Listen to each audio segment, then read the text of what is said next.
Yes. So good evening. I think in due course there'll be more people who will be joining. This session, and thanks Jay for coordinating with Raman, takes us to a very different area than what we have been doing for last 10, 12 odd months. Those sessions were focused on different aspects. But I think this is pretty much uh, the whole circle back, the homecoming, when we started initially during the COVID times, when we started these discussions or knowledge sessions over web. So where we talked about different aspects, because we all know that giving Gyan to a consultant may not be the best idea, because that's his or her forte. But we still managed to sneak through so far. With this session, of course, I'll have Jay to introduce Raman and maybe a bit of context setting on the session part, and from there we'll just take over. So back to you, Jay. Sure. Thanks. Beg your pardon. Thanks, Chandan, and welcome, friends. I just realized that this is really not an IMCI Pune session. It's an Ahmedabad Alumni Association session, because Raman, you have Shrikant, you have Narsing, and you have Professor Srivastava, who perhaps taught you, because he's also, we just realized he was teaching at IIM since 1973. So that was the time when you guys were there, So Umakant Srivastava became a consultant in 1993, he said. So he's one of the veterans over here. So, so folks, actually, in which case, besides the fact that Raman is going to talk to us about, his experiences, and all of you, normally, as you all know, we just discuss ideas and share experiences. This time, Chandan mentioned we've taken a different tack. I look at all of you and say we are a successful bunch of people, relatively speaking. We're not Elon Musk, but some of you are perhaps more successful in your life because you're living already a balanced and meaningful life. But Raman, after a very, very significant corporate career, has now turned a consultant, and he's actually playing a major part in helping others transform their lives, not only through his professional input in business, but also because he's talking to many businessmen of a question which many of them have started asking themselves, particularly during the COVID period. As Chandan said, COVID has thrown up challenges of multiple kinds, including this question that many of them have been asking: what the hell is this all about? Why am I someone who's not able to find balance? Raman figured this out, though of course he will be the first to say there are no clear answers, but let's say he has figured it out to a significant extent so that he can share it with all of us. And so thank you so much, Raman. I know there was some confusion about the session today, but I'm so glad you could still make it. And I feel privileged because Raman and I also have shared platforms, since our work in family business is something which is close to both of us. Therefore, Raman, it's all yours. Chandan will help you navigate this through, and I'm sure there'll be lots of questions and sharing of experiences from everyone. So the smiling face of Raman tells you that he has cracked the code on leading a balanced life. So over to you, Raman. Thanks, Jay. It's really a privilege and an honor to be with all of you. I can see Meeta from Mumbai also joining in. So hi, Meeta. And we know each other being in the family business space. And of course, Shrikant, my very esteemed senior to me in age, but classmate. And Professor Srivastava, I'm so sorry, I'm forgetting what subject you taught me. My apologies. You could maybe enlighten me by unmuting yourself. What course you were taking, just so that. Please unmute yourself. On mute. Yes, you're on mute. Yeah, we are teaching mathematics for management. Okay. So I think what we remember is maybe Mote Saha Malya.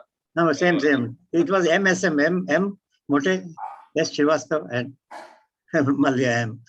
That is right. Yeah, I recently had an opportunity to interview Professor Malya, Yes. who is now a recluse, not now, for last 40 years, Yes. he's a recluse in Pune, in an ashram. Great loss, huh? Great loss. Yeah, right. So, so thank you, as I said, once again to all of you. Let me just put my laptop by closing all the mailboxes. Otherwise, we'll continue to have some disturbance. Sure. So Raman, just a quick check. Of course, the way you want to run the session, it is all yours. We can, if you want, we can do a Q&A in between and then make it more interactive, or you want to maybe to finish up one point and then we get into the Q&A. It's all your call. To everybody around, I'm sure there'll be a lot of questions. And since we are a finite set of people, we can obviously have a questions. You can ask the questions and we can interact it as we go along. Just the request is please be on mute as Raman takes us through. When you put your question in the chat box, we'll just unmute and we'll take it from there. Back to you, Raman. Thank you. Thanks, Chandan. So, okay, Jay, Chandan, thank you so much, guys, for this honor to be with IMCI. I've heard a lot about IMCI from my good friend Shrikant for many years. So therefore, I feel really privileged to be with all of you. So in December 2019, I was a corporate executive flying all over the world, running a reasonable sized business. Somebody would say it was a, kind of a glamorous job, having a couple of thousand people in the operations in India, and as I said, more than 1,000 crore investment and significant top line. But something was missing in terms of, what I thought I should do in life and what I was doing. In May 2022, as I am with you, I am in a different avatar. I've sat for exams, I've passed them, whether it's for business coaching or executive coaching or life coaching. I've sat for exams for mediation. I am doing different kinds of activities, right from one-on-one coaching to family business work to some consulting. I would say it's a far more meaningful life for me as I find myself today, being able to influence, I won't use the word change, lives of people, but at least influence, and in the process learn and do different things, and not maybe just be stuck to one boss who, you have to really align yourself all the time to be able to be successful in your job. Of course, I make some money. I don't deny that.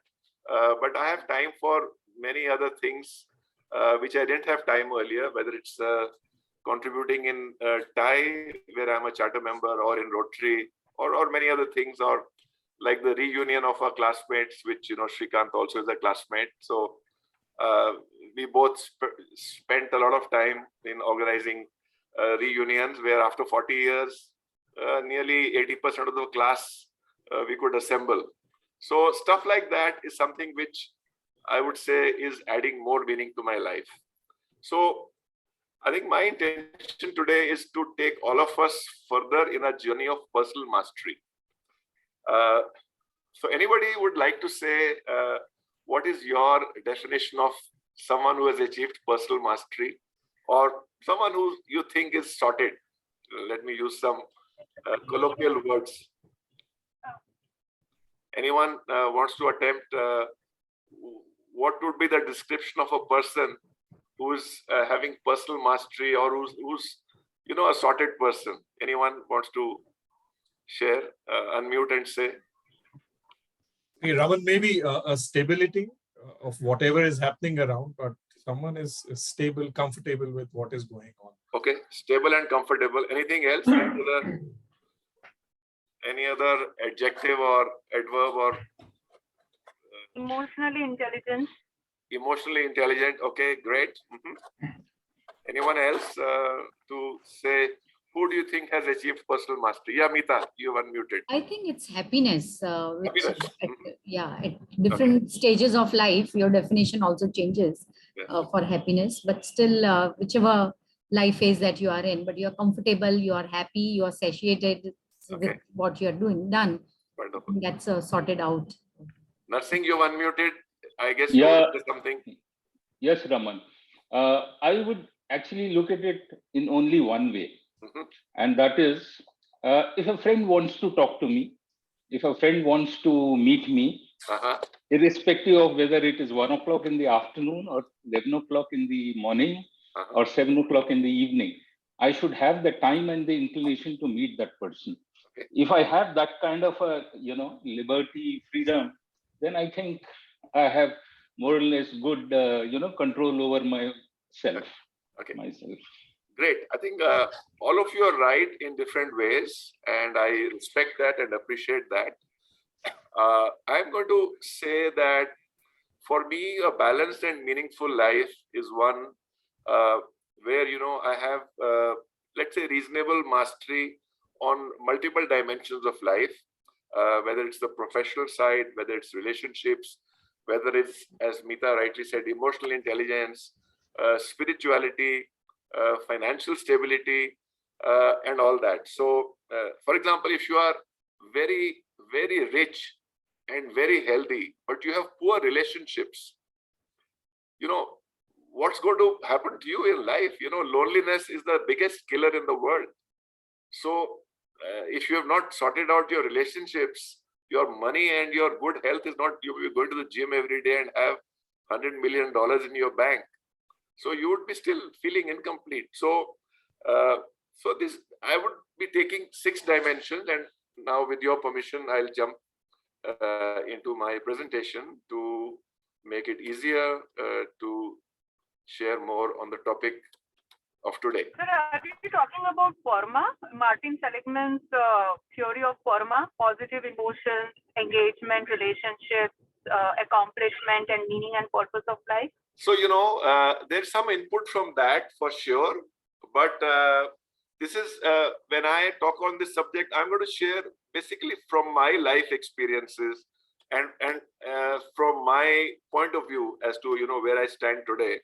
So let's go through it, and then at the end, we will see whether it's Martin Seligman plus Raman, Nanda plus Meeta plus someone, input from all over, but a lot of it is from my life experiences. So I'll share with you in the following format. I'll first share with you what I think are timeless principles from my point of view, and then I'll share on these 6 important dimensions. They're not the only dimensions of life. You can add many more. I just picked up what I feel, matter to me. I want to be good on the professional side. I want to build relationships with family, friends, and, at work. I want to be emotionally having a good emotional quotient, fairly good health, physical and mental both. Financially, if you're not stable, money makes the mayor go. Without that, you're nowhere. And again, spiritual is connection with self and some other things. I'll talk about a little bit on implementation, and I think the Q&A, which I'm happy to have in between as well as at the end. So this is definitely, my audience is very, very august and enlightened, and I would like to equally learn from all of you.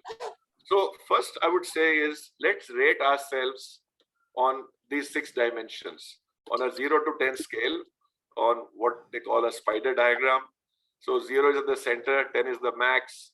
So I've just picked up some random numbers, say 8 on 10 professionally, 9 on 10 on finance, 10 on 10 on health and wellness, maybe 7 on relationships, 6 on emotional intelligence, and maybe you can say 5 on the spiritual side. So this is for each of us to do our own evaluation. There's nothing, no scale. You see where you want to be and where you are and rate yourself. But this is something which gives you idea that for a balanced life, the wheel has to be balanced.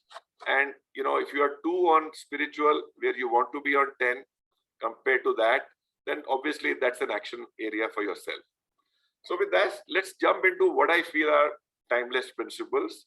And the first one for me is a fixed mindset versus a growth mindset. I think a fixed mindset, people are very clear. This is the way life is. This is the way it should happen. This is the way it happens in my family. This is the way I want it done, and so on.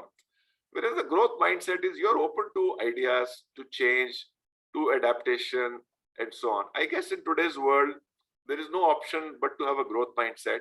And I think many of you, or most of you, or all of you will agree with me that all of us are still growing. We are learning every day. I'm learning from my children, from my grandchildren, and they are better teachers than me. So I feel this is really the base of what we want to be in life, and keep evolving and keep changing. The second for me is, values are very dear to me. I must hold them tightly, but my beliefs I should hold lightly.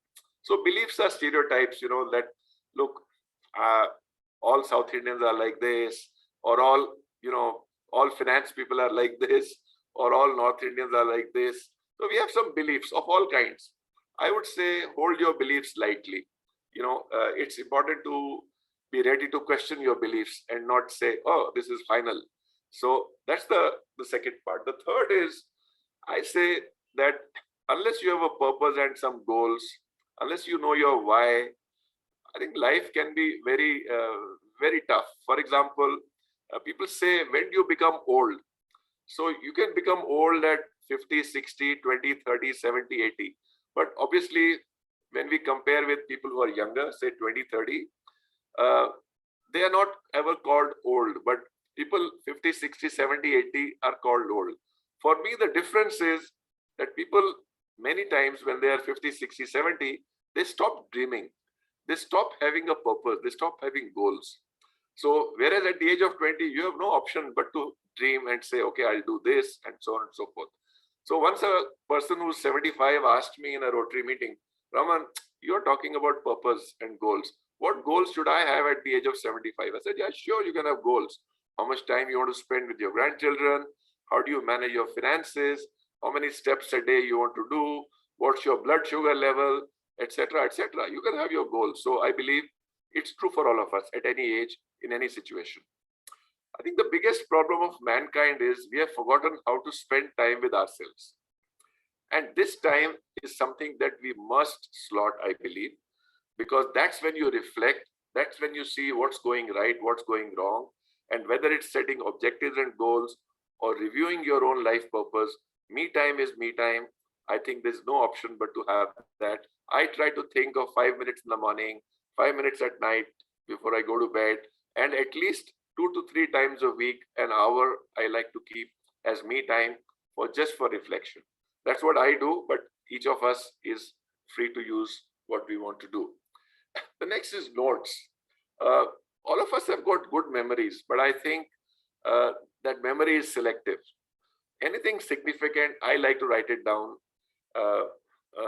So I have diaries and notes from my work front, at least for the last 30 years. I'm not so good at writing a journal. I've tried and stopped many times, but anything significant at work, I like to note it down. And I would say it's something which helps really a lot in work situations. Compared to what we do in terms of intensity and consistency, I say life is a series of marathons. We are having a marathon maybe on the work front, where we want to say write a book as professionals. Maybe we are targeting that. We are targeting having a podcast we want to start, or we are targeting something on the health front, X number of steps a day. My theory is that consistency beats intensity any day. You can go to a dentist once in 6 months and get your teeth cleaned, or spend 2 minutes a day. I think we know very well which will give us better results. So marathon is what life is, or a series of marathons. The next one is Gemba. I think the Japanese word where you go to the spot, you don't sit in your AC room and decide this is what should be done, this is what's happening on the shop floor, or in a retail business on the shop counter. You rather go and see it for yourself. Difficult conversations is what we all avoid all the time, including myself. We rather push contentious issues under the carpet, whether it's with our spouse, with our children, with our colleagues. My view is that growth happens only when difficult conversations take place. If you are not ready for difficult conversations in a prepared way, you have a challenge in terms of growth. Preparation. Sorry, somebody saying something? Please go ahead. Oh, okay. Maybe you can mute yourself, sir. So let me talk of preparation. I have an example for my life where I was given by General Motors a 10 minutes meeting. This is talking about more than 12 years back, a 10 minutes meeting in Detroit. And they gave me 4 months to prepare for that, for the 10-minute meeting. It was with the worldwide head of purchasing, who was buying $130 billion worth of stuff. So I had to make 8 slides, which took me 4 months to make. Now you can say it is so stupid, can't you make 8 slides in 2 weeks or 3 weeks or something like that? But no, it had to cover India, Tata Group, my company, and why I am there, and so on. But the stuff which makes it interesting is that just with those 8 slides, the buyer in General Motors said, "Okay, Raman, I think you guys make some sense. Let's start with $100 million." So I would say preparation for anything that you do in life is so fundamental to whatever we want to achieve. So let's jump into these 6 perspectives that I said after the timeless principles. I think the first one is on the professional side. So my suggestion to my clients and to my own self is that leadership on these 3 dimensions is something which becomes interesting and successful. The first part is being assertive. Being assertive is not being rude or being brusque or being in a fighting mode or something, but asserting your rights simply. Assertiveness is not anything else but asserting your rights. Don't give up your rights. But at the same time, be authentic. Don't try to copy XYZ. Your boss is your boss. He has his own style. You have your own. So you can't live in somebody else's skin for too long. And the third is being calm. Now, I think the best example here is Mahendra Singh Dhoni. You see that when he's on the field, he's never on mid-on or mid-off positions, which means he's not needling his bowlers after every ball. Hey, make it 2 feet inside or 2 feet outside, or change the pitch and so on and so forth. Change the point where you are bowling near to the crease or beyond the crease and so on. He's letting the bowler bowl, but at the same time, he's assertive enough that if somebody is doing, a series of misfieldings, he'll send him away to the fence. Or if somebody is not doing something, then he'll go and talk to him. So being calm, being authentic, and being assertive, I recommend are, basic leadership principles that we could consider following. I talked about notes earlier, and I'm talking here about to-do list. But this is not a simple to-do list that I want to say. But it's a to-do list which every day must have at least 1 or 2 items which are taking you towards your objective. So it's not a to-do list just to finish your time. You have 24 hours in a day, 8 to 10 working hours. So you have to make a to-do list. Sure, do that. But ensure that it has at least a couple of items which are taking you towards your objectives and your goal. Many times I have met with CEOs who say, I can't sell. This is, like selling is like begging. I have to beg for business. That let the salesperson do. That's his job. I respectfully disagree. I think all of us are selling all the time. I am selling right now, trying to tell you that, okay, I'm a good professional, I have some knowledge, and so on and so forth. So selling is something which all of us must be ready to do all the time if we want to be successful. There are millions of ways we can spend our time. My thought is that we should spend our time on issues where we can make a difference. In working life, we know that we get bombarded by mails and calls and so on. Many of them provoke us, and you can spend a whole lot of time drafting very nice emails as replies. And the net result of all that email exchange is 0. There's no output of that email exchange. Whereas if you spend that time on something where you can make a difference, it could be at work, it could be at home, it could be in a non-profit, wherever you are. Focus your time on items where you can make a difference and not on noise, on things which are not really relevant for your objectives. Most senior people have this issue that they have no one to speak the truth to them. There's no one who can tell them that they are wrong. Everybody is coming to praise them. So have a mechanism to get feedback, real feedback, 360-degree or 240 or 120, whatever you can, and of course take it positively. This is what even Narayan Murthy says, that that's one of the biggest problems of corporate life, that people don't take feedback, people don't get feedback, and if they get feedback, they don't take it positively. Leaders are readers. I think all of us today are flooded with information. I would say still, whether it's reading books or reading stuff which is outside your domain, you may be an HR person, but I would recommend at least half your reading must be on non-HR, because finally everything is connected. This is something which is, of course, for many of us built in as a habit from childhood, but I would say leaders are readers and there's no going away from that. When you're in a team situation, it's important to invest time in building a shared purpose, whether it's a cricket team or it's a family team at home or it's a team at work. Spending time for all of us in the professional front in building a shared purpose. I've seen that whether it's when I worked in Tata Group or elsewhere, if the company, if the department spent time on a shared purpose, like we had a goal in Tata Autocom to reach a $1 billion turnover in the first 10 years. We didn't reach there, but we almost reached. We reached about $800 to $850 million. I think the shared purpose made it so exciting for all of us on that journey. I would recommend all of us, when we are leading a team, to invest time in building a shared purpose. I define team IQ as the IQ of a team when it functions together, vis-a-vis an individual IQ. Your individual IQ may be 140, 150, of each one of you. But as a team, if you're delivering only at 70 or 80, that's sad. And I think that's what needs a focus. The next one is, in professional life, I believe that any significant proposal must be written down. Very often, the boss has not much time. Somebody brings a half-cooked proposal. Let's invest in one more plant, or let's beat the competition by changing the price and so on significantly. I would say when you write down a proposal, the rigor of writing makes you bring out the pluses, the minuses, and the implementation plan so clearly that you yourself get clarity when you start writing. So anything significant, I recommend write it down. Let's jump to the second area, which I said is relationships, and so important for each one of us to succeed in life. We are living in networks, whether at work. So let's start with the work part. I would say the simple mantra is be helpful. I have seen people whom I helped 20, 30 years back have come back and helped me when I became an entrepreneur.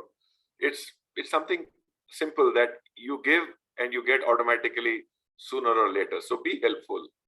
The second is, I think, whether what we speak and what we write, we must assume that walls have ears. Whatever comes out of our email or our mouth when we speak, definitely somebody is going to record it and it's going to spread all over the place. Triangulation. When A talks to B about C, not about A, not about B, but about C. You can call it gossip. I am giving it a sophisticated word called triangulation. I would say is more like strangulation. You are actually strangulating the relationships by indulging in this kind of activity. Let's come to the family side, so important for all of us. Very simple rules here. The first is slotting time. We are slotting time for everything else at work, but not for maybe our children's PTA or something that the spouse needs to be, taken to the doctor or whatever. Slotting time is fundamental. Finding common activities, whether it's with the grandchildren or the children or siblings or with the parents, you may be playing cards, rummy. You have to find common activities which bind you and bond you. Now you'll be surprised I'm talking about some isms here, capitalism and communism. So I suggest that in the family, we must use communism. That means, in a way, everybody is equal. But at work, we should use capitalism where merit matters and not there's no equality, because we have to deliver something to an ultimate customer. But at the family front, I'd say treat people at home, your siblings, your children equally. Let's come to the last part, relationship with friends. So I'm using a graph here to show what I want to say. And what I want to say is that you should be selective in your friends, and you look at two dimensions, the x-axis for the value system of your friends and the y-axis for the achievement orientation.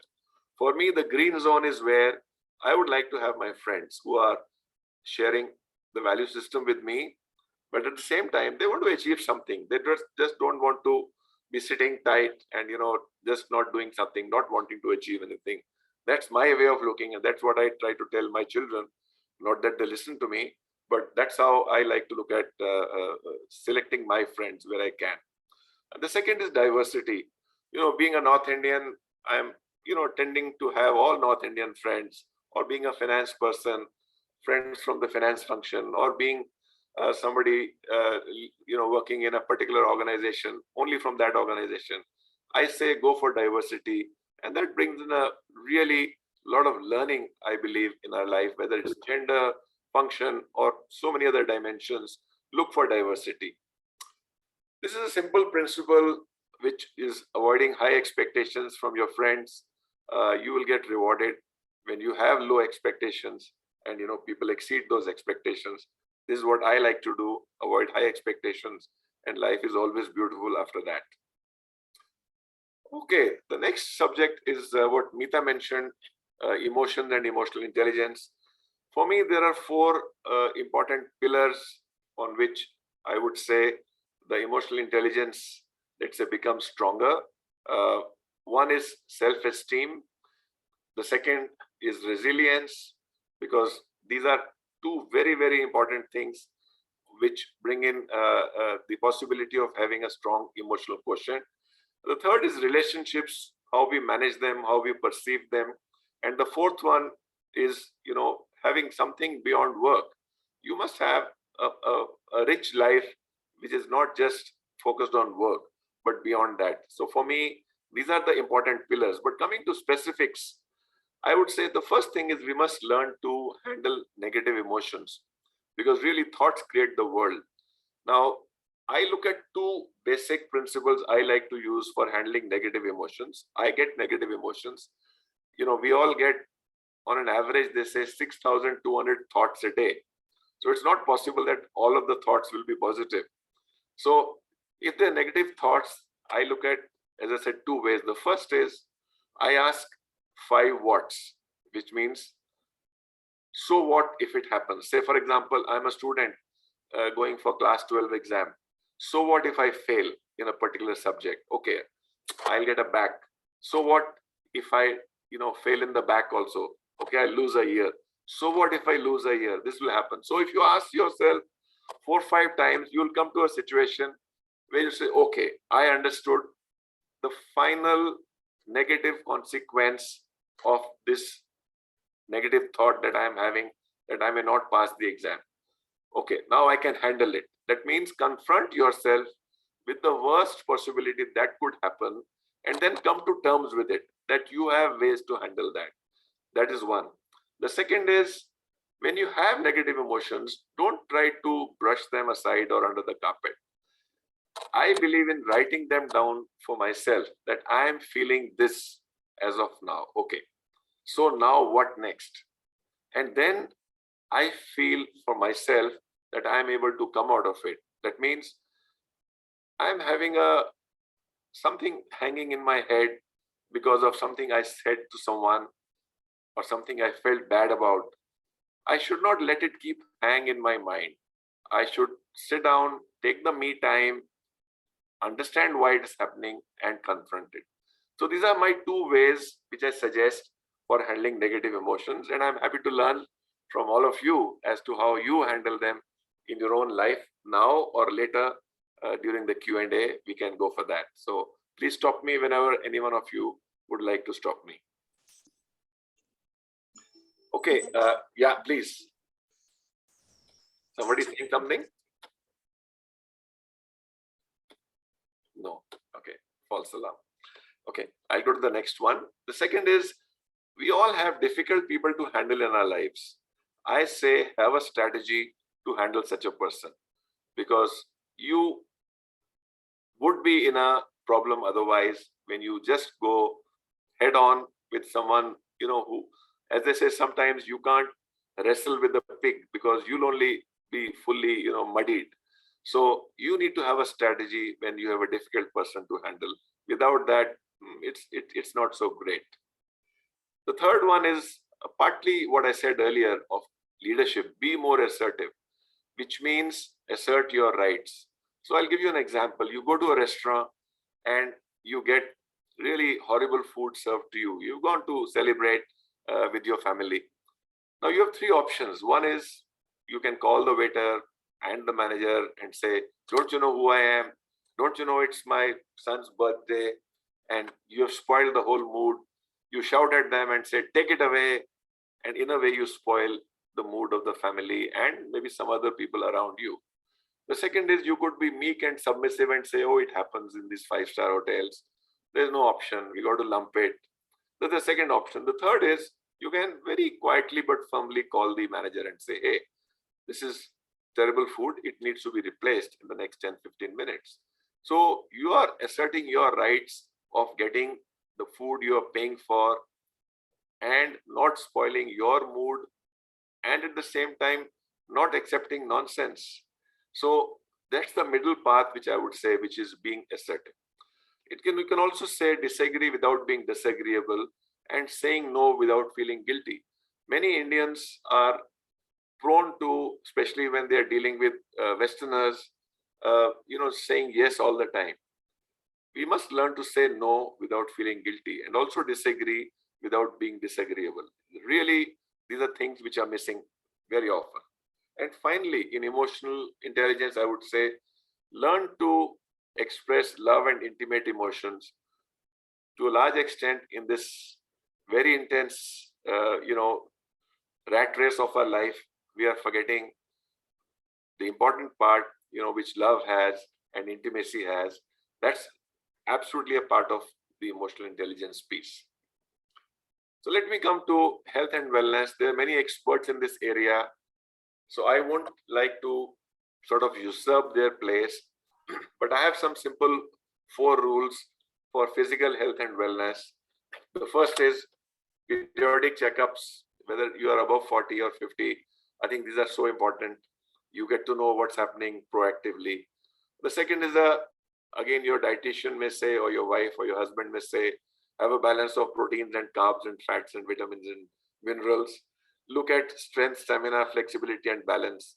And most importantly, and I'm a culprit here myself, getting enough sleep and getting enough rest so that you recharge your batteries. So these are simple methods. As I said, we can have a couple of sessions only on this particular slide, but let's say this gives you the essence of what I want to say.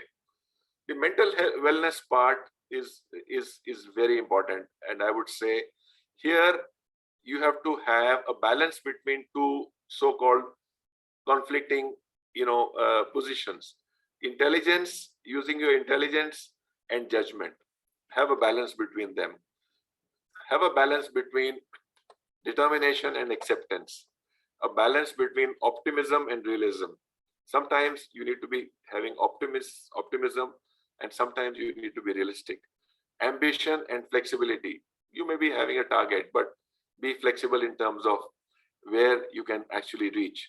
Having expertise, but still having a willingness to learn. So again, this is something which keeps you mentally really alert and in a learning mode.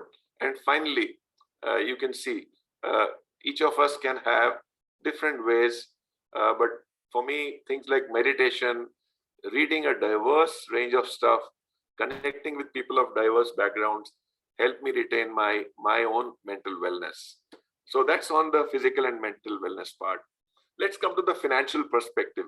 Very simple 3-4 rules that I like to follow, starting with living below your means. If you can afford to spend a lakh of rupees a month on your house, try to manage within 50,000 or 60,000. Live below your means is one of the basic rules for a financial, let's say, stability and success. The second is, as we are seeing, the stock markets tank recently, I always say separate your investment account from your retirement fund. For people above 50, at least try to follow this as much as you can. The third is, tax laws keep changing. So your investment must be diversified from taxability point of view, not just from, X, Y, Z criteria, but taxability is a very important criteria. What the tax rules are today may not be the same 5, 10, 15 years from now when you need the money. So keep a diversification. And finally, when retirement is just ahead, maybe 3, 5, 10 years, start thinking of building at least, 3 streams of income, maybe something from consulting, something from YouTube, something from your pension or whatever. But you need to diversify your sources of income to be able to financially stable. Let's come to the spiritual part, which is the last part. So, of course, spirituality is nothing to do with religion for me. So it is not whether you go to the temple on Saturdays or Thursdays or Sundays or, bow down 5 times a day or whatever. So certainly for me, spirituality is not that. Now, what it is, I have, 4 definitions for myself. The first is when you have a harmony of your mind, body, and spirit, a fit mind, a fit body, and of course, a connection with yourself. That's the first pillar for me of spirituality. The second is you give until it hurts. The joy that you can see on the face of someone for whom you did a good turn gives you far more satisfaction than a BMW 7 Series or a Mercedes SL 600 or 350 or whatever you want to go for. Yeah, sure. They give you a kick for a while or a bigger house. I'm not stopping you from that. But I'm saying, for me, the real spirituality is when you give. And I say give until it hurts, whether it's your time, whether it's your money, whether it's your ideas. Don't stop. Just give, give, give. The third is, we have been given by Mother Nature some things which, man can't create, whether it's flora, fauna, or whatever. So if you can't nurture that, at least don't destroy it. So I say, live in harmony with nature. It's something that all of us, I think, should do for our children and grandchildren. Leave what is there, what we have received, in the same or a better shape for them. And finally, I say, build a connection with yourself. And that happens when you do a couple of things. One, I said earlier, self-reflection. The second is staying connected with your personal values and a higher purpose. Everything is not necessarily linked to what money you are making or what short-term gains you are having. Have a higher purpose and link yourself to that. You must keep really evolving and improving. For me, that is a part of spirituality and a part of building a stronger connection with yourself. Accept yourself and others as they are. There's no need to be always feeling unhappy about your body or your achievements or your money or whatever. Accept what it is. The next one is a non-judgmental awareness. We have a tendency, including myself, of judging everyone all the time. And that's what is one of the causes of our misery. So have a non-judgmental awareness as much as you can. And finally, I think we are all very blessed. So staying grateful is really important. That's the part of spirituality as far as I am concerned. So with that, let me say, I'm again back to my first slide. Rate yourself and act. Take action based on this. And you have many ways. You're all consultants. You're advising others. Sometimes you can use that advice towards yourself as well. But take advice, take action. And an action plan typically for me has 5 items. The first is where we are, assess your current status, figure out your chosen path and have a practice and discipline for that. Establish early wins. So the 80-80 rule is very simple. If you are able to have 80% of the time you are doing what you have decided to do, and you achieve at least 80% of the target that you set yourself to do, I think you are getting there. So early wins for me is the 80-80 rule. Try to follow that and maybe you'll keep moving towards that path. The fourth one is very simple. Keep it like a marathon, be consistent. And finally, I believe having a partner in our improvement plan has makes it a higher chance of what we want to achieve. So I'm ending with a quote where Rumi said, when you are setting out on a journey, don't seek advice of those who have never left home. Then you will be, wherever you are, because that's what they're going to say. And for achieving personal mastery, I always say, bring an unbiased and objective accountability partner. You can call him a coach. It's a little bit of a self-serving advice I'm giving you because I'm a coach myself. But I've seen in my own life, I have a coach for myself. I have a coach in Chennai with whom I interact twice every month. And he challenges me, he pushes me, he reviews me, and he cheers for me when I achieve some goals. So think of having a coach for yourself, even though you are very sorted, very clear in your life, you have the clarity, but try to have a coach wherever, in whichever, for whatever significant you want to achieve, not for every single thing. And finally, I have some recommended reading, some books, whether it's Man's Search for Meaning by Viktor Frankl. He's the guru in this. So I'm sorry, Martin Seligman is not here, but he's the father of positive psychology. So obviously he's a big guy. But Mindset by Carol Dweck, Bren Brown's Daring Greatly and Atomic Habits. These are some basic readings which I would recommend for all of us if we want to go further in the journey. I'll end my presentation with just what is my current activity is I'm launching a mini MBA for business owners and leaders. So I'm doing a little marketing with your permission to share that for people who have worked in organizations for say 10, 15 years in a particular function, this is something that I'm launching from the end of this month in offline mode and from June in an online mode.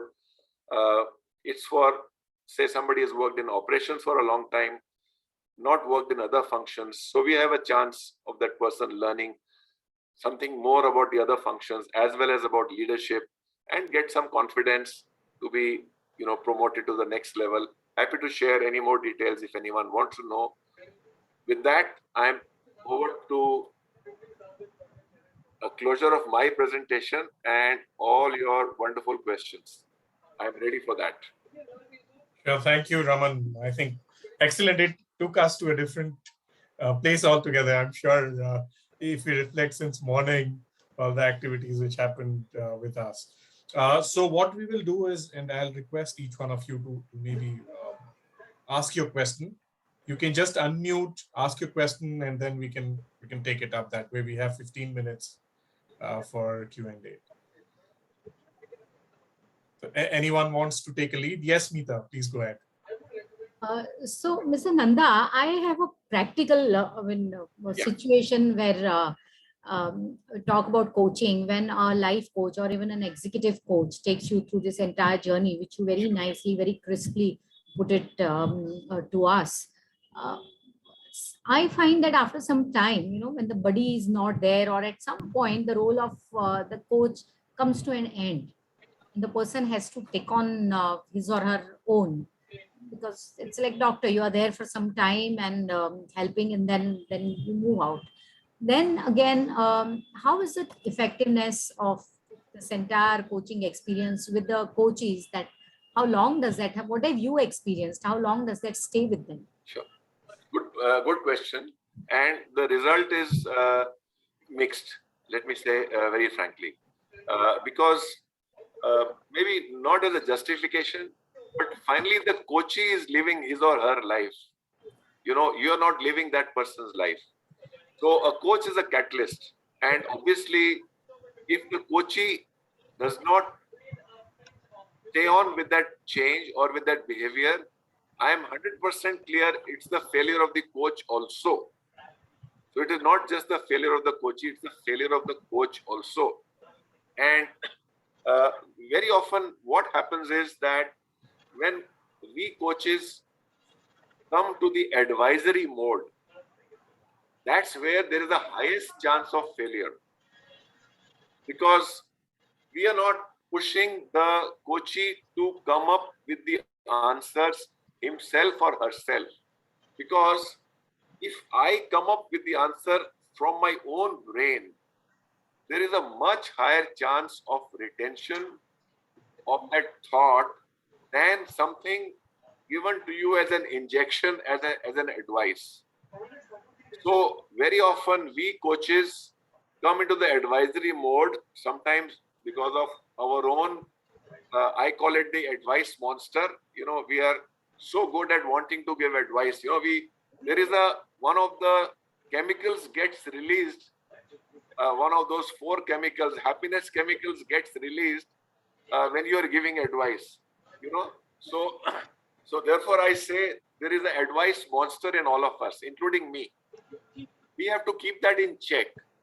So the more we are able to keep it in check, and the more we are able to push the coachee to think, what do you think is the answer to what you are saying, and bounce off those ideas, there is a chance that the learning will stay with the coachee. So, does my answer make some sense to you, Mita? You're Yes. good. Yeah, I think that's very true. So it is very clear that if a coachee fails, the coach has failed for sure. There is no doubt about it. But in the coaching parlance, they say, you know, the aha moment or the moment of truth, or you know, when the coachee gets the realization, hey, I cracked it. I know why I was behaving like this, but I know I can control that. Now, getting that moment is not easy. But that is the moment which changes, because that is coming out of self-realization and self-reflection, not as an advice. For example, it is guaranteed that out of the 50 things I told you, you are likely to forget at least 49 and a half by tomorrow morning. Okay. So I'm saying that myself. Unless you have made a note, then you put in a diary, you put a timeline, maybe you hire a coach, or you discuss with your spouse, or you want to go walking, you find a walking partner, you know, unless you take some action on it. By tomorrow morning, out of the 50 things that I said, 49 and a half will be lost. Okay. I'm saying that. So you may say, what the hell? Raman is saying himself and he's not effective. But that's life. That's reality. Advice is here and out, you know. But a self-realization, if somebody gets, is something which is far more powerful. I hope, Mita, I have answered your question. You're muted. Thank you. Neil, Yes. go ahead. Yes, thank you. Thank you for having me here. It's the first time I'm participating in such a event organized by IMCI. I'm Neil, I'm from UK. I live in Mauritius, and right now I'm on a holiday in India. So a few times I realized that the power went off, but regularly here. So I was in and out of what I heard. I would like to thank Mr. Raman for a very nice presentation he gave, and he in fact exposed his own and personal life and what he learned. And that was very interesting, a few points that you cite. And I just heard a question right now asked by Mrs. Mitra about how long does it take for coaching and so on. Well, just to give you a brief background, I have been from the defense. I was a lieutenant colonel, I retired. I was from the engineering background, then I went to work for different companies around the world. And I'm a coach. Right now, I'm a life coach and a career coach. So it was nice to hear Raman speaking from this side, from the Indian perspective. But I'd like to speak to say that whenever, from my side, or whenever we deal with any coaching, it's already in my mind that I'm not going to coach this person for lifelong. No, we already have a set time on my mind. I hope you're able to hear me properly, all of you. Okay, thank you, good. So we set a time, and I feel a coachee, you know, when he comes to you, research has proved that the first thing that he feels is oh, I have to pay this man monthly twice or 4 times whenever I go to him or her, I have to pay. So how it's already a pinch somewhere. But right in the beginning, when we take a coaching, we already know that, okay, I have got this problem to tackle. This is your objective, whether it is to overcome a challenge or to achieve an objective, which is put a limit to that.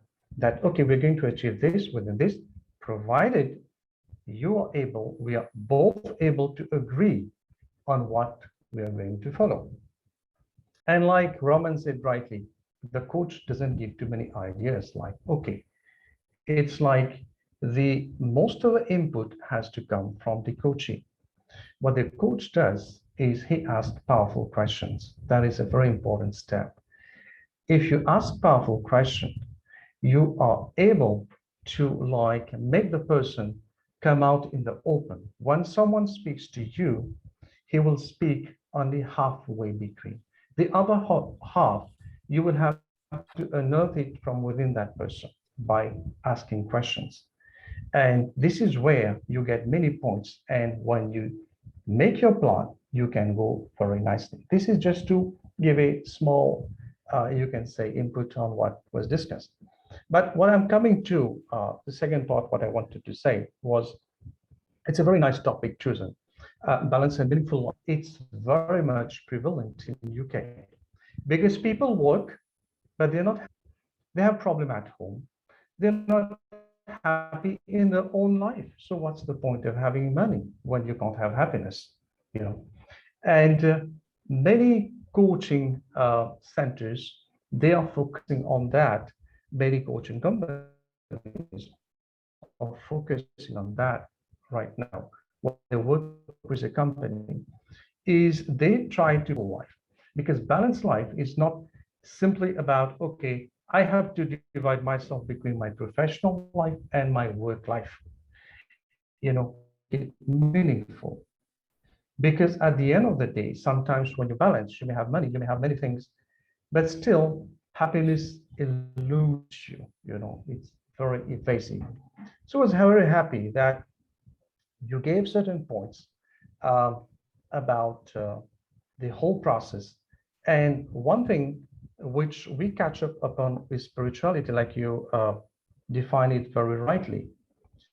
We say that a person is not just the body, is not just bodily needs.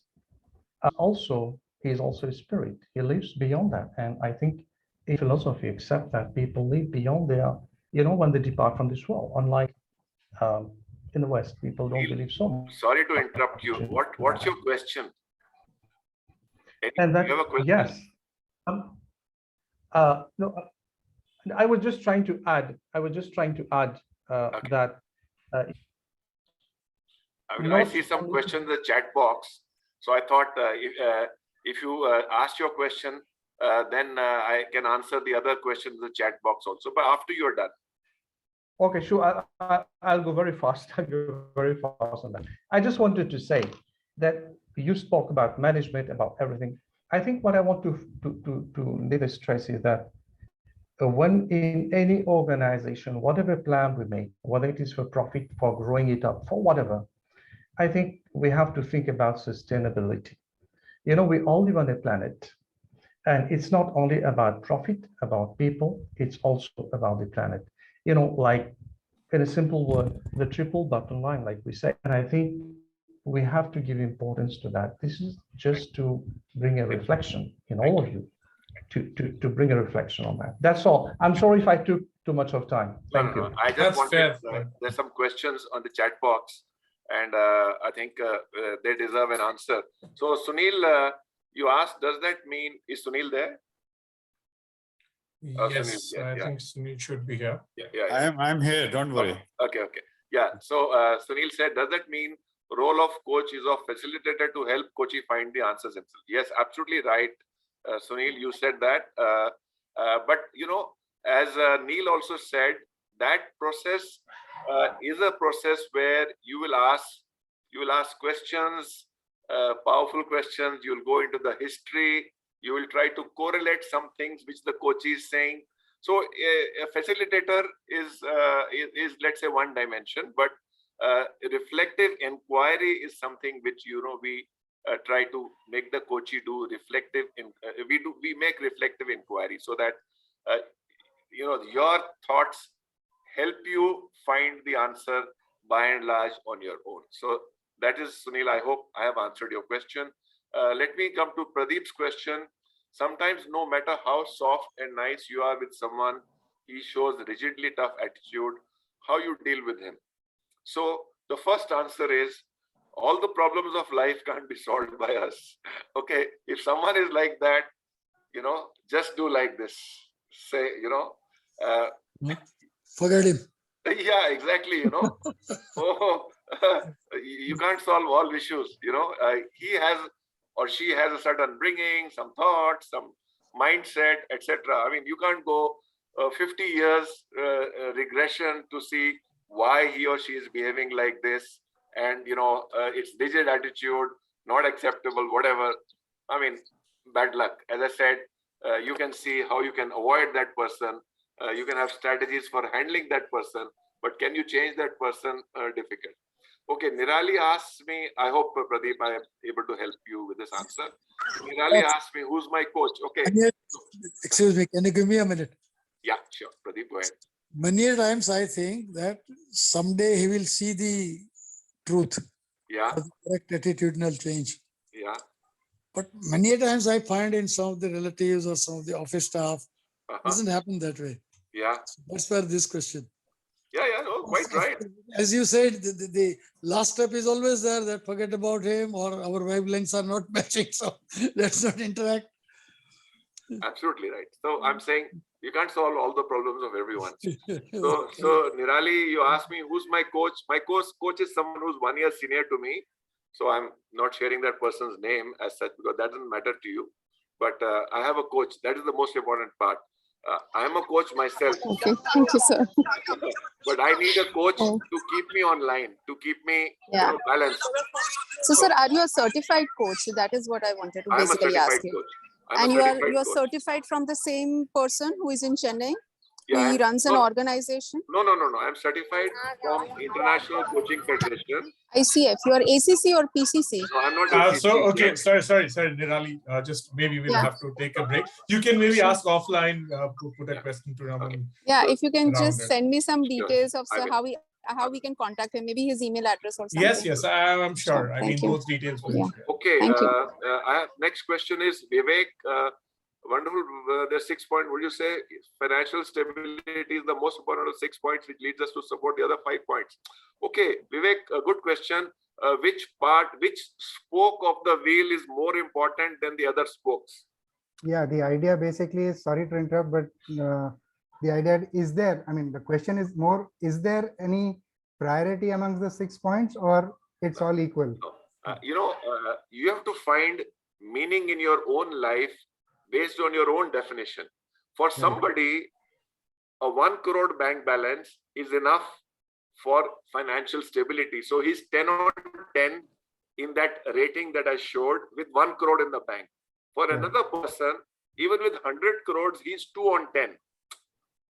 So for him, he has to still go miles to reach his target of financial stability. So it is absolutely individual and unique.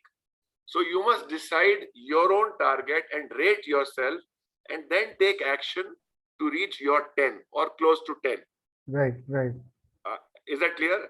No, I understood that from that chart also, which you showed us right from the beginning and the end.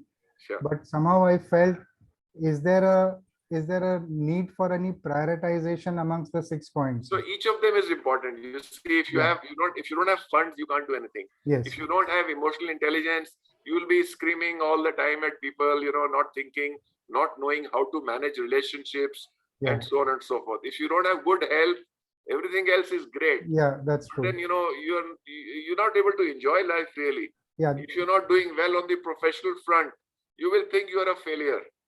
So or if you are not spiritually, let's say, inclined as much as you would like to be, you are incomplete. You may have the biggest car in the world, but you are feeling hollow in between. I used to feel hollow in between. I mean, in my own mind, that, hey, I mean, I'm having so-called everything. I'm having a very glamorous life, but something is missing. What is that missing? So, just to answer your question, I'd like to share with all of you what I would say is my why. Just to give you an idea. So on the screen, you can see my why now. Are you able to see my screen? Yes. Yes. So this is my why. So to inspire and empower others to do what inspires them by teaching, sharing, coaching, and to also connect them. Like I told you, Shrikant and I work on our reunions. So I enjoy, having those reunions so that together each one of us can change our world for the better, achieve our dreams, get clarity on our whys, also to maintain good health, to take care of financials, to give back to society through Rotary, TIE and other platforms, to avoid getting provoked. I must say, I still have an issue that I'm not able to control my anger all the time, or to improve relationships by less judging, more accepting, and by nature of giving. I'm still not there. I have to improve. Then avoid energy sapping relationships with continuously negative people, or have a strategy to handle them. So, so this is, I'm sharing with you very transparently my why today. Yes. And it took me nearly a year to make it. It was not easy because everything is important. But then you have to see, why do you exist in this world today? Aap kyun ho duniya mein? Why should you get up every morning and be excited about doing something? So for me, this is what I have chosen. But each of us has an option to choose, what suits us. Umakant is smiling, so I like to hear Umakant's views. Sir, you are Professor. Thanks for the Umakant. clarification. Thanks for the clarification. No, Vivek, you are always welcome. Yeah, Umakant ji, boliye. Unmute kijiye. Very, very impressive presentation. I think I agree with you, most of it. And finance, I think most important, if the Vivek is asking for priority, I think finance is the priority. Sure. Financial stability is the priority. And if you, but the thing is, whether you have 10 crore in the bank or 100 crore in the bank, आप balance 90 crore को आप खाओगे क्या? So I'm saying you must determine your financial stability at the point where you think you are stable. If that is 5 crore, you better achieve it. Otherwise, I agree with you, you are unstable. But then beyond that, that is all redundant. No, you can't use it, that money. So what do? So that's what I meant. This happens in my family also, because I always feel that I had more than enough than I need, and we always go for charity. But my wife thinks, I think we should have had more. No, exactly. No, that is, sad and happy situation of every family. Thank you. Very good. So Raman, one question. Yeah. Of the whys that you share, and thank you for sharing something which is very intimate to you, I guess. The on one aspect, measuring it is important, right? When we put these, it's important to measure, but at the same time, it may not be objective all the time. Some of the points that we write may not be objective. So I believe when we put this across over a 5 or 10 year period, because it's a constantly evolving time for all of us. Yeah. Do we add and delete or modify these as we go along, and maybe have some sort of a measurement criteria as well? That's the question. Fantastic question. That's a PhD question. I am only at the kindergarten level in this, but I will still attempt an answer.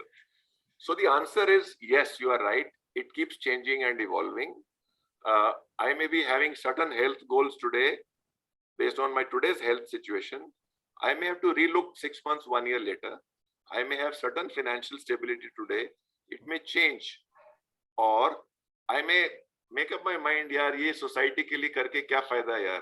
Apne liye jeene ka na yaar. Why, I don't want to do anything for society. Okay, I may decide that. So that's on one side. The evolution part will happen. I am thinking of looking at it every 6 months and changing. I already made some small change in the last 6 months. But on the second part, the measurement part, that's a tough one.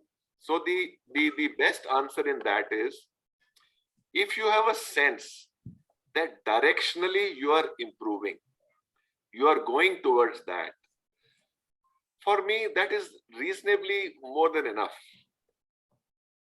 okay, so it's difficult to set parameters on how many people have inspired, how much, were they at true level and now they become 6. There were 10 people I inspired last month. This month only 8 people. It's a bit tough, to be honest, because this is a slightly, you can call it fuzzy or whatever subject, but directionally, at least I know, last month I spent 4 hours on tie. This month I have spent 0. Kuch kar. You have put that as your, why, then you better do. And if I'm spending time, obviously I am going to achieve something about it. So I say that if you are directionally taking care that you are moving in the direction that you want to move towards your why, for me, that's fairly good. I'm saying I may not be able to have very objective criteria. Did I answer your question, Chandan? Oh, yes, definitely. Thank you. So we have time maybe for one question. If someone has, maybe we'll have a quick question. All very tough questions. Right. Well, by the way, I Sir, sir, I would like to add to what Chandan has said. Can we have an objective measurement in terms of happiness? Are you feeling happy about that criteria? If you're happy, and what you said is you're talking about flourishing. Are you moving in a forward direction on that criteria? Yes. But then are you happy? Sometimes you're feeling that you're moving ahead, you're flourishing, but you're still not happy. You're thinking there is something amiss. Then probably you're taking care of that entire objectivity. So there is normally a 1 hour answer to your question, but I'll attempt in 30 seconds. Sure. So for me, happiness, please mute yourself, Nirali, there's background noise. Yes. So for me, happiness is a state of mind. With the same achievement, I have a choice to feel happy, to feel good about something. And I have a choice to feel highly disappointed that I thought मैं 50 लोगों को inspire करूंगा, लेकिन खाली 40 किए मैंने. So I have a choice to feel happy about something and to feel unhappy about something. I have, in a way, trained my mind over a period of time that if I am moving directionally in the direction that I want to go, I try to shut out the negative emotion of being unhappy, because कुछ लोगों का तो मैंने life change किया, कुछ लोगों को तो inspire किया. Hopefully out of 17 people today, maybe 1 or 2 will go back with some outcomes in their mind that, okay, as I said, out of the 50 things that I spoke about, one may remember 5, some may remember 2. So now, I am personally very happy about it. I am very satisfied that we had a good session, a lot of questions. Another option can be, अरे यार, खाली 17 लोग आए, मतलब IMCI के 500 member हैं. Am I so bad that I attracted only 17 people? Is my topic so bad that only so many people came? So sorry, I gave a 2-minute answer, not a 30-second one. That's how I think and I look at life, Nirali. I hope I have answered your question. Sir, there are many more questions related to this, but then maybe sometime later. Yeah, because we have to respect time. Yeah. Back to you, Chandan. Yes. In fact, I'll out of the 17, I'm sure there are many more who would be looking forward to the recorded sessions. So I'm sure you'll inspire many more. So if there's a number that you have, there will be many more. Thank you. So Raman, gratitude, because at this part, we would just like to, the talk definitely invoked aspects which are not usual. I mean, it's not usual that we think on these aspects, and probably the 6 important elements that you highlighted and you did explain at length is that spoke of life which constitute the tire maybe, and with the spider chart as well, it makes it aptly or it makes it clear to everyone what is the importance, why one cannot be traded with another, because end of the day, all these aspects is important if we are looking at a balanced life. And this is truly what balance will be. We can't be too heavy on one and too lighter on the other. So I think that aspect was very special. And then moving it to a level where happiness, the pursuit of happiness, it's again very relative and relative to everyone else. the training of your mind to with that 80-80 principle is an interesting one, because finally you have to set some sort of a line for you and then say that, okay, what is the assessment that I have is moving forward, which I think in many ways will be the key criteria. So I think these aspects are extremely important, and everyone else in the session, with the way all of us were involved and looking forward to with the chats that you can see. I'm sure it's a testimony of how powerful this talk was. So thank you very, very much for this. Raman, I'm very sure that many more of our members, definitely 500 is not a fair count. It's a lot it's a lot lesser than that. But I'm sure at leisure many of them would be listening to the recorded session. I have a question. Is Mr. S.P. Agarwal, Professor S.P. Agarwal from IIM Ahmedabad? Is that? Yes. Yes. Oh, he taught Yes. me. He taught me management accounting in 1974. So. Yes. So Raman, as I said earlier, this is Jay. As I said earlier, this is an alumni, Ahmedabad Alumni Association meeting. I mean, half the guys are the IMA guys, professors and students. So I work with him in the World Bank. You know. Yeah. He used to sign my check, you know, the money. Yeah. Thank you, Jay. Thank you very much. Thank you. Thank you for this invitation, and wonderful meeting all of you. Happy to stay in touch in whichever way. We learn from each other, and I'm sure you guys have very, very evolved thoughts from which I would like to learn myself. So I'm very grateful for this opportunity to interact with all of you. Sure. Raman, one request, if you can also share the details of the masterclass, maybe over email, which maybe I can then circulate to the IMCI folks. Meeta, you want to say something? No, thanks, Mr. Nanda. It was really pleasure seeing you, and we've not interacted since long. So yes, and Chandan always brings in very good, very interesting speakers. So Chandan is an interesting person himself, so you know. All right, all the best. Thank you, everyone. Look forward to Thank seeing you. Thank you. Bye-bye. Thank you. Good night, Thank everyone. you. Bye-bye. Bye. Good day. Thank you. Thank you. Bye, Chandan.